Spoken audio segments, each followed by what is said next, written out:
Eitan makes a face. It's too soon, he says. Besides, Will's too soft for New York women. His ex was from New York. Tanya rolls over on her side and looks at Eitan. She likes him best this way, before he's showered or shaved or brushed his teeth, blurred around the edges with sleep. No one else in the world gets to see him like this.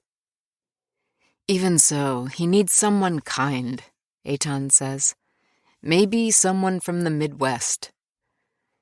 Do we know any kind people? Not really, Eitan says, smiling. He reaches for her hand. Hey, what about your sister?